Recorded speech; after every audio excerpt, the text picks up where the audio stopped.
Hello అందరికీ welcome back to our channel Nani Madhu kitchen and vlogs. ఈరోజైతే ఎంతో ఇష్టమైన నాకు ఇష్టమైన ఫేవరెట్ అయిన వంకాయ కర్రీని అయితే రెసిపీ అయితే గుత్తి వంకాయ కర్రీ మీకైతే ముందుగా మనం వంకాయలను అయితే ఇట్లా తొడిమలు అయితే కట్ చేసుకొని 4 వక్కలుగా కట్ చేసుకొని ఉప్పు నీళ్ళలోనైతే వేసుకోవాలి.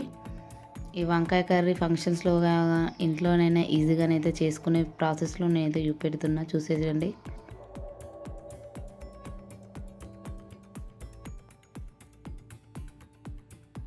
ఇక్కడ వంకాయలు కట్ చేసిన తర్వాత మనకు కావాల్సిన ఉల్లిగడ్డలు, పచ్చిమిరపకాయలు, టమాటాలు కూడా కోసి పక్కకైతే పెట్టుకోవాలి.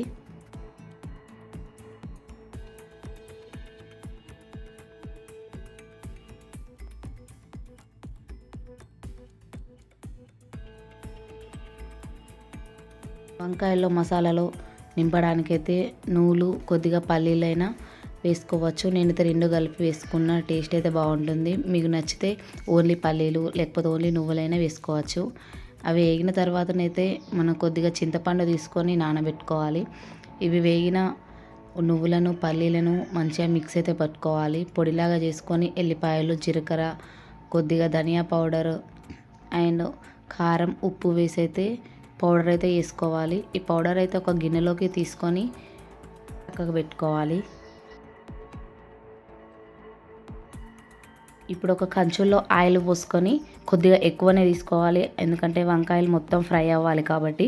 ఇవి కొద్దిగా వేడెక్కిన తర్వాత వంకాయలు అయితే మొత్తం ఇలా వాడినట్టు మొత్తం మెత్తగా అయ్యేలాగానైతే ఫ్రై చేసుకోవాలి. నేను ఈ రెసిపీని ఇంకొకలాగా కూడా చూపెడతా. ఇలా బాగా డీప్ ఫ్రై వద్దు, మామూలుగా ఉండాలి అనుకునే వాళ్ళ కోసం నెక్స్ట్ ఇంకోసారి వేరేలా కూడా చేసి చూపెడతా. ప్రజెంట్ అయితే ఇవి ఇట్లా మొత్తం మెత్తగా అయిన తర్వాతనైతే పక్కకైతే పెట్టుకోవాలి. ఆయిల్ కొద్దిగా తీసేసుకొని అందులో పోపు గింజలు వేసుకోవాలి. పోపు గింజలు మాడిన తర్వాత పచ్చిమిరపకాయలు, ఉల్లిగడ్డలు వేసి ఫ్రై చేసుకున్న తర్వాత కొద్దిగా అల్లం వెల్లుల్లి పేస్ట్ కూడా వేసుకొని ఫ్రై చేసుకోవాలి. పచ్చివాసన పోయేంత వరకు అయితే ఫ్రై చేసుకోవాలి.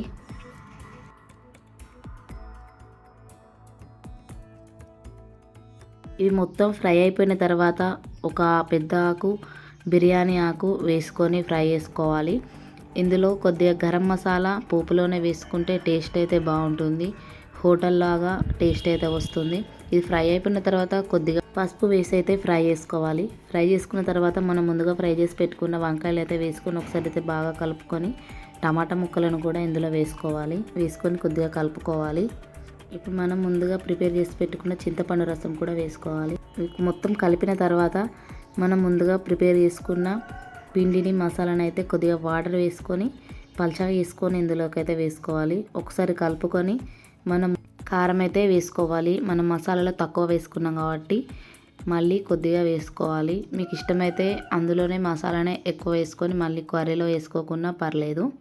ఇలా మొత్తం కలుపుకొని మనం మంచిగా మెత్తగా ఉడికే వరకు అయితే చూసుకోవాలి. టమాటాలు ఫ్రై అయితే సరిపోతుంది, ఎందుకంటే వంకాయలు ఆల్రెడీ మనం నూనెలో వేయించుకున్నాం కాబట్టి వేగుతూనే ఉంటాయి.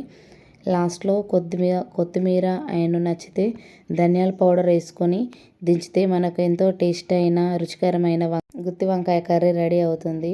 నచ్చితే లైక్ అండ్ సబ్స్క్రైబ్.